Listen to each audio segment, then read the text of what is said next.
are listening to Let's Go JoJo, the weekly JoJo's Bizarre Adventure podcast from Dynamite in the Brain and Secret of the Sailor Madness. On today's show, we have Anthony Askew. Hello. Dwayne Maloney. Hello. Niall Flanagan. Yo. And me, Brian Smith. This week's episode, Devil. But first, the week in JoJo's news. I have two items. First up is that there are some JoJo's DLC characters released for All-Star Battle. Oh, yes. Cool Ice, Battle Narc Anastasia, and Panacotta Fugu. I have no idea who any of those characters are. Is Cool Ice Vanilla Ice, maybe? I think he may well be. He must be. Yeah. Other than that, I'm not sure. And the other ones are apparently from Part 6 and Part 5. No, well, there you go. A bit ahead of me. Way ahead of us. So, Anthony, did you manage to find the demos? No, it's impossible. Did you look? It's like it wasn't meant to be. Yeah, I did. Okay, right. I'm going to have another double check. There was a quick one after the week's episode. You went into the fighting demos? Yes. Okay. Give me one more chance. One more chance. Next week. I don't know, man. I think that tears it. I think you just gotta buy the full game now. Just do it. See, if I had an arcade stick on the PlayStation, I would definitely buy it, but I don't. So it's annoying. Does the PS3 have a good D-pad? Because that's key to me for... It does, but I don't deal with pads anymore. It's all about the arcade stick. Top tier play. He's a professional. No, we're not getting into this debate. I've just had a fallout with Street Fighter. I should move to JoJo's. All the cool kids there. the cool kids who don't know how to play Street Fighter. And the other bit of news I found was that Suruga Bank have a JoJo figure gift campaign to promote their collector's loan they're doing. So, is there any explanation as to what a collector's loan is? Well, looking at the website for it, it appears to be a loan you can get in order to buy things you shouldn't be getting a loan for.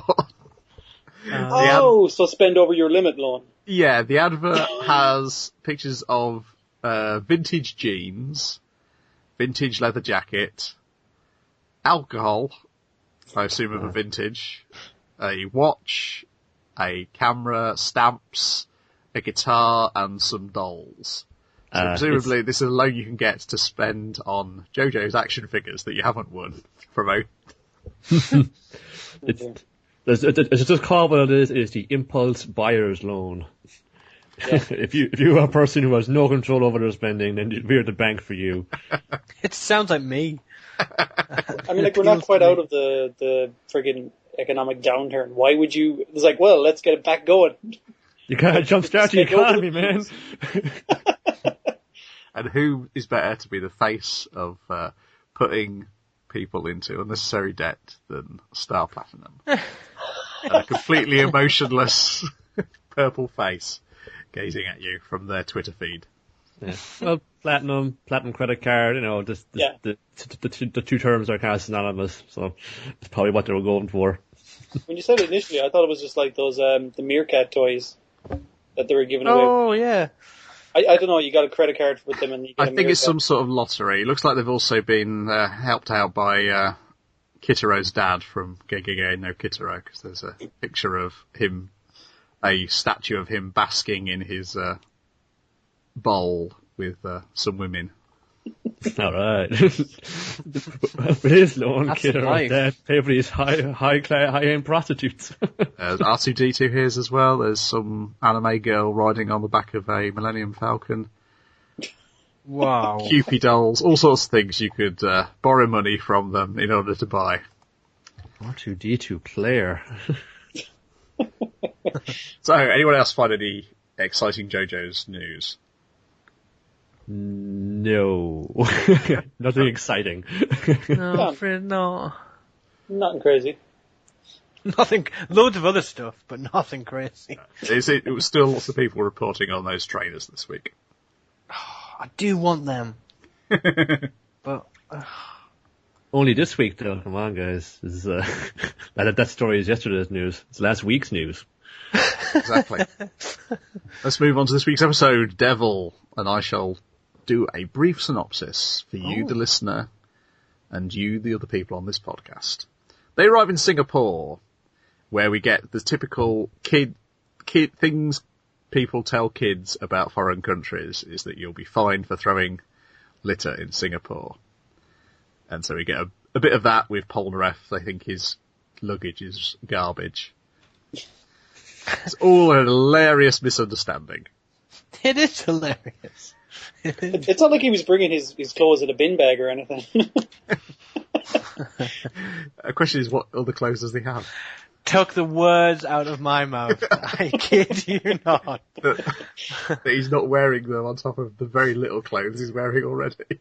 You just have that same outfit, but like with two extra pairs in there, stuffed inside. The man you'd expect with a case, Joseph, doesn't have any additional luggage.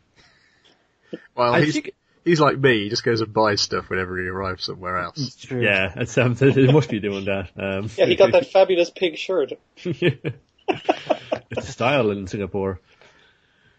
And the Anne, the little orphan girl, is saying that she's not going to be able to meet her father for another 5 days.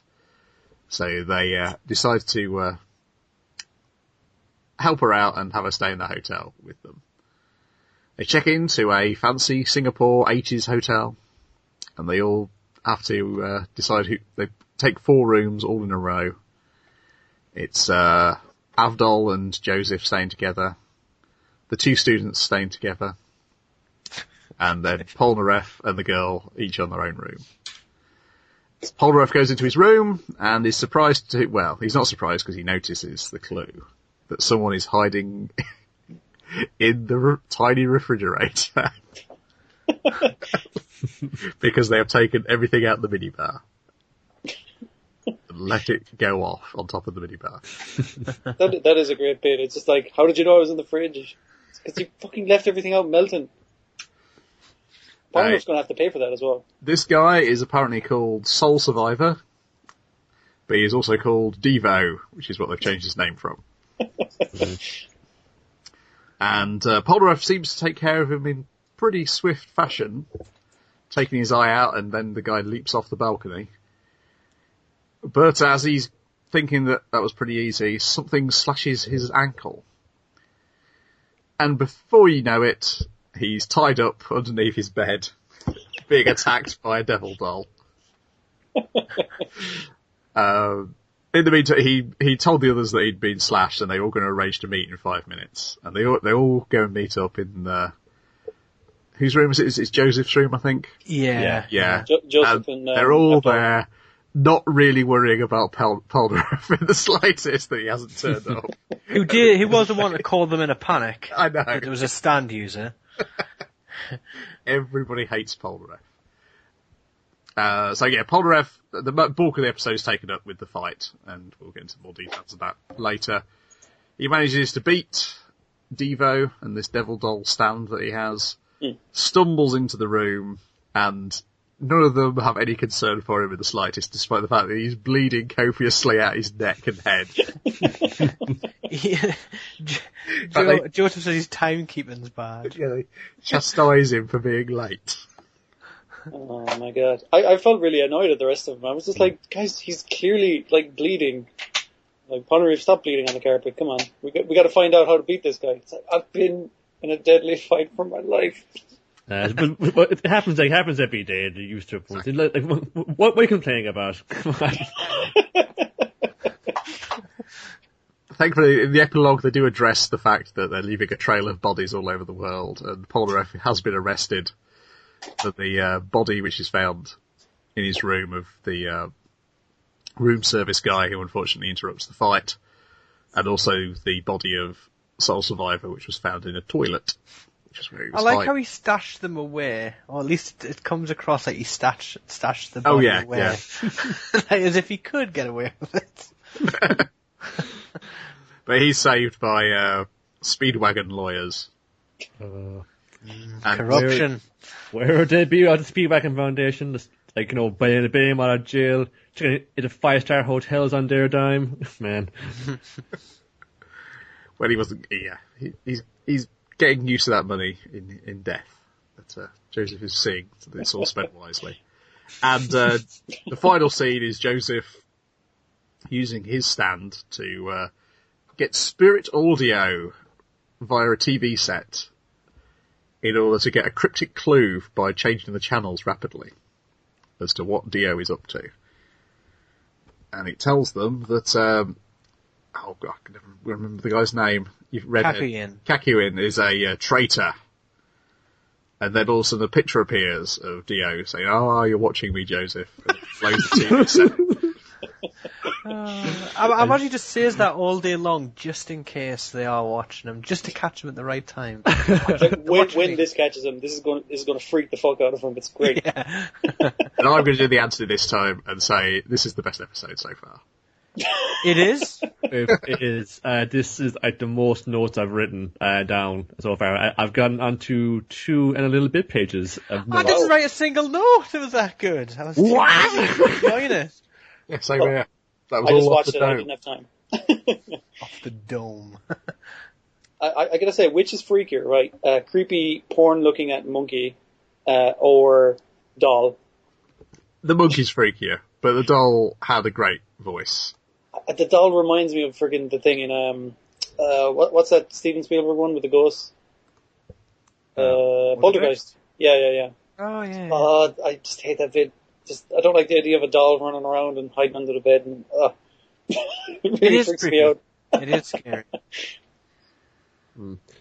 Was that like the clown thing? And is like, Yeah. The clown with the long arms. Yeah, it was like, again attacked under a bed. Yeah, tied to a bed.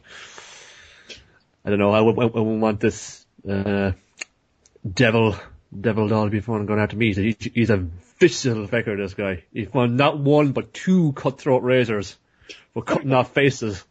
Well, a spear, cutthroat razors, those really sharp teeth. He says he's going to bite your balls off. Yeah, and he's like making great use of stuff in the room. You know, he can think on his feet, just like smashing balls, you know, to get a bit of fresh face shredding going. Short circuiting the hair dryer so you can like put a charge through like the floor. He soaked with alcohol and beer and juice and stuff. I do like the way it turns around as well. That the devil is like, "Ooh, that's going to be a badass one." And it's like a little doll, and it's more horrible than tough. It is. Doesn't it cut a guy's face off? Yeah. It cuts the butler or the not a butler, The bellboy. the bellboy. Yeah. That was brutal. I want to see that. Actually, I don't want to see it uncensored. Yeah, you know that's going to be like a cutaway kind of thing. The best censorship though is at the end where you see. Oh my god, that's the best thing. He said, "I'm gonna eat your balls off" or something like that. So he says, "I'm gonna destroy every single part of you except for your balls," just because you said that. So everything is censored but his balls. Well, yeah, He's groin. yeah. Well, you can see like the kind of the outline of it, and like his left arm is just like the bones of his arm must be like shattered into pieces because they're all sticking out. It looks like a shish kebab. It's just a bit of meat in it. Good. Oh. I think although all this awful violence is going on, it's when he threatens to urinate on him. Well, and he does this horrible gyration that's... Yeah, he bunches up his puppet crotch to show if I had a crotch. Pops a Woody. Yeah. It was like Pinocchio's nose for a second. Tell me a lie, Polnareff. Oh, God. Stop writing the fanfiction, huh? I know. Oh. Was this the first time they said, like, Stan can only see what its user can see? I think they specifically that the particular type of stand that. Oh, just that Polnareff is using. He specifies that your type of stand. Well, I figured it was the case with the puppet. It's like you can see through the puppet because he's clearly not in the room. Because he's on a completely different floor of the toilets. Yeah. It's like a Kakyo, like a Hierophant Green can, see, a Kakyo can see what it sees. That's why y'all was sending it like down the gutter to investigate. His 10 users down there. I was just thinking, the way he left all the stuff outside the fridge, and Polnareff like spotted it straight away. Sure, you know when something. Oh. It's like they had in the thing. It's like he must have seen them check in and then legged it upstairs and go, shit, where can I hide? He arrived there minutes before. He had like 5, maybe 10 minutes to find a place to hide, and he chose the fridge. I don't hide under the bed or anything, like hide in the shower. I suppose Polnareff just used the shower, so maybe that wouldn't have worked. Yeah. Or does he? I forget now. He said he changed his pants. Yeah. He's like, oh man, I got blood in my new pants. Oh well. My new pants were precisely the same as my old ones, except now with blood in them. Also, he's just so calm. He's like calling down to room service. It's like, room service, I've cut my leg. Can you just send a first aid kit? Also my room looks like a scene of a murder, but don't mind that. There's blood everywhere. You just put it to my account. Like, what do you think was going to happen when the room service came now? And the guy said, come in. Okay, so here's your room. So, oh my god, what happened in here? Yeah, the little bedside lamp is just covered in gore. Oh yeah, that's what they care about. Also, what are you doing? We're leaving all the drinks out. Come on. I'm afraid I'm going to have to charge you for those, sir. You just know that your man, I was going to say Devo, like he just ate the nuts as well while he was in the fridge, just picking away at them. Why are they going to get here? he's been waiting in that fridge all day. Yeah, again, it keeps doing things to me like this, because I've forgotten most of this stuff. When he gets wrecked straight away, I was like, oh, is that just it? Huh. Because he does get stabbed in the tongue and eye, like straight up, and then falls off a balcony. But yeah, apparently that he has to be angry at the person before They have to have done him wrong. Yeah. Before he can activate his stand. Yeah, he's voiced by Shuoto Kashi, who can't really find much that he's done of note. Voice of Splinter, apparently, in Teenage Mutant Ninja Turtles. Did you do the voice of Chucky from Child's Play as well? That's what I was looking, but no, it doesn't mention. Oh, they're missing one on that one. It is very. Let's see what other 80s horror film Araki was watching just before he wrote this chapter. Yeah, this guy, he's just like a lot of just background parts, being extras and stuff. Yeah, it looks like he does like the fill-in parts on various shows. Although, if you're interested, he's a third-class gasoline engine mechanic, so if you need to fix your car, you can call him up. What, the voice actor? Yes, apparently. Yeah. That's his skills and abilities list on the Anime News Network site. And presumably on whichever his agent's website is as well. I'm not sure how that would, be a boon to your, acting career. Well, maybe if he needs to play one of those, He's maybe thinking it'll be like, he'll be like Harrison Ford, or he got a job by being a carpenter. I was hang around the set and fix all the cars, and maybe I'd be asked to be a part in Cha-ching. I'm in Star Wars. I do think this is the weakest stand. In terms of power, it's definitely got to be the weakest one. Because if Polnareff wasn't in a bedroom, if it was in an open field, you wouldn't have stood a chance, really. In terms of stealth, it's pretty... It's stealthy, I guess. It's definitely stealthy, but... If the guy had any kind of decent stand, he's good at setting up traps and stuff, and specifically going setting it up so Polnareff is going to go underneath the bed. It's like, okay, and then I catch him underneath that, because if he's not underneath a bed, he's probably just going to straight up kill me. So if he had a decent stand, he'd actually do well for himself just by guile alone. True. What if Polnareff didn't want the room on his own? He went with Anne. That guy would have been in the fridge till God knows what. They're still not here. I assume it would be cold in there. Yeah, I assume they were spying on them in the lobby. Yeah. To know. Or potentially Dio can always see them. Yeah. And know exactly what's going down. Oh. Dio's ringing them up, is like, yeah, they're in room 314. Oh, wait, no, they're in a different room. Quick, get in the fridge. There's no time. Yeah, this is another like pretty good looking fight as well. Polnareff seems to get like the most active and dynamic looking things. It used the when he went into the room, he used the kind of 3D model thing again. That was quite nice. Yeah, and it was good for like the POV of the devil doll that's like around his ankles and slashing his Achilles tendon. Oh, when he got the saw out there, that was. I was like, oh balls. Oh. The speed at which he was sawing through the legs of the bed, which made me laugh so hard. It's not meant to be funny, bro.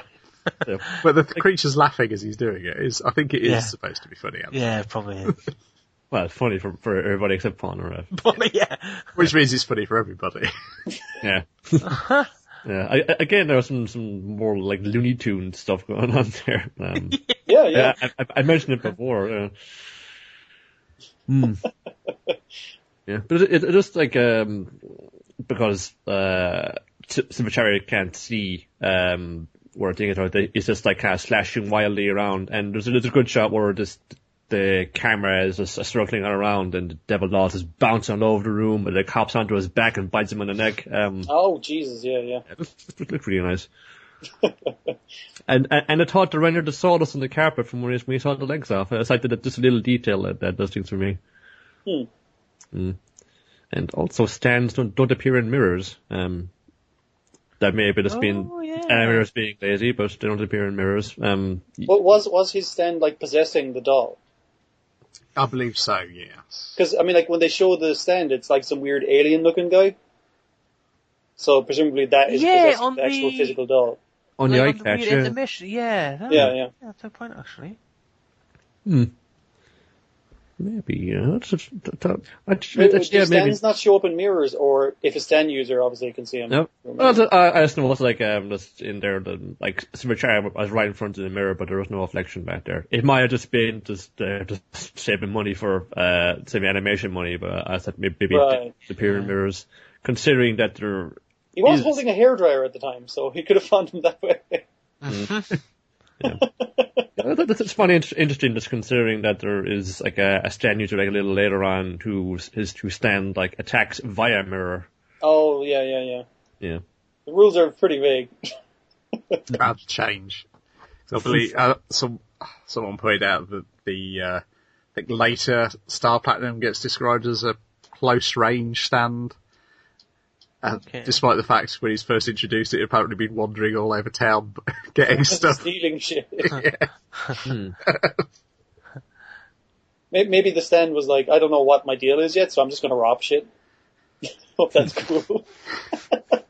They settled into his role as like I guess more of his kind of bodyguard role, if you want to call it that.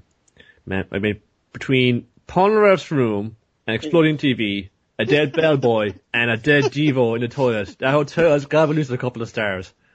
Yeah, that's not going to look good for the tour season. TripAdvisor review, 1 out of 5. Grey ocean views. A lot of noise from the slaughter going on in the next room. Poor toilet maintenance. Singapore slings, so at best. It sounds like a better review than the Gemukon Hotel. From, what was that, the Britannia? Yeah, the Britannia. Yeah. Our bedroom, mine and Greg's bedroom was like that. After it had been trashed. It's not the Gemicon Hotel anymore. It's the whatever. Ayakon. Ami. Amichibi. Is that right? Yeah, I think that's what it's going to be called. Yeah. I still think my favourite bit of the episode was definitely when the watching the TV with the garbled message with different shows kind of form. That's creepy, but also a good reveal. I used to just change the channels quickly and try and get the guys to say something. Yeah. It's a good late night. That sounds like trying to speak to the devil. Don't like that. No, generally like it's very stupid things. Well, the DO channel costs more. It's a whole separate package. The HBO of the 80s. HBO Go. So actually, I don't want to know whether he's a traitor or not, but that's caught me off guard. Next episode. Yeah, but that has actually caught me off guard. When that was revealed, I was like, wow, didn't see that one coming. But Joseph has absolute trust in him still. He does, and I trust Joseph. So and he if he thinks the trusts him, message must be cryptic. But Joseph is an idiot. That is true. he is, but he's very But trustworthy. he's a crafty idiot. He might have book smarts, but he's very crafty. Book smarts. Yeah, I think this team really needs like a smart guy. Abdul. Abdul. Avdol's just like, he's not particularly intelligent, he's just not an idiot. He knows stuff. Oh, he does. He does actually know stuff, you're right, he does know. He's heard of Devo before. And he sat in a library and read all the books till he found a fly. Okay, I guess he's the fucking smart guy then, yeah. Or maybe he's persistent. Yeah. What a geek. Let's give him a wedgie when we next see him. I'm going to bet that Kakuin's probably a grade student. Yeah, he seems kind of like snarky like that. It's like, oh, I studied up all about Hong Kong. Yeah, because he was showing off what he knew about Hong Kong, wasn't he? Yeah. But yeah, so that cop picked the wrong bunch of guys to hassle over littering fine. Initially I thought he was just trying to make money off him, you know. And I was like, dude, why would you pick the 5 burliest men you've ever seen? I'm pretty sure I remember as a kid in the 80s being told that if you spat your gum out in Singapore, you'd have to pay a huge fine. Like specifically Singapore. They have some crazy ass laws. I think chewing gum is forbidden there. Well, it's forbidden for sale. Maybe if you brought some with you or you flew in there, then that's okay. But if you drop it on the street, then you're getting fined 1,000 Singapore dollars. Amongst other some crazy ass things. Like it is against the law and a public caning offence to not flush a toilet after using it. Yeah, I remember there being. Well, that's just common decency, isn't it? Yeah, I like that law. I know. Is it worth like caning somebody over? Well, is it worth not flushing the toilet? Come on. Who would administer the caning is what I want to know. The person who who wronged, the person who goes in after you, and I go, no, what is what stench? I'm gonna take you aside and cane you, my boy. Also, no hugging without permission. That's a weird one, yeah. Mm-hmm. That's unfair. Well, I mean, there's similar laws around, but they're not enforced enough. What is it? Like, there's a 1,500 euro fine for, like, leaving your dog's crap on the ground. Which I think is just it's more so as a threat. I haven't really seen it being employed that much. Maybe it's a Singapore thing where they actually enforce it. Crazy. I'd like to go to Singapore. Just like that hotel. Love of God, don't bring any gum with you. Oh, don't have me suitcase as a horrible sack. I'm not as big as Polnareff. And flush the toilet, or else you will be caned. Wait, so did they cane your man for not flushing the toilet? That horrible dismembered corpse. Took him out of the town square. It's in the law. We have to do it. This guy's been cut to pieces and bashed to a pub. Let's just bash him to a pub some more. That could have been Polnareff's alibi. Why did he kill him? Well, he didn't. Well, I caned him to death, you see. he dropped a stinker on there, man. Oh. For the public good, Your Honor. I'd do it again, too. Oh, man. Okay, anything else you want to ask from this episode? Before we descend any further down the toilet. Roll on the next episode. Things are getting serious now. It's hitting its stride now. It's going to be like a bunch of crazy guys on the way. And if he's a traitor, I don't want to know whether he is or isn't yet, but if he is, exciting.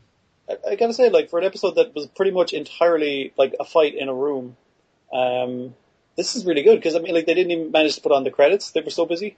That's true. Yes. A little unfortunate, but, what are you gonna do? Well, you got to see Joseph and Abdul blow up a TV instead. A massive explosion for a TV. That's pretty rock and roll of them, to smash a TV in a hotel room. Woo. Well, they are on tour. It's true. Oh, man. Righty-ho, that's another Let's Go JoJo for the week. So you'll hear from us again next week with next week's episode. Which I can't remember the title of that. Yellow Temperance. Temperance, yes. There we go, yes, join us for that next week. So, see you then. Bye. See ya. Until then. And stop. Although painting's on the tomb, I do the sand dance, don't you know? If they move too quick, they're falling down like a domino. All the bazaar men by the now, they got the money on the bet. Go crocodiles, snap your teeth on your cigarette. Born top with the hooky pop, say,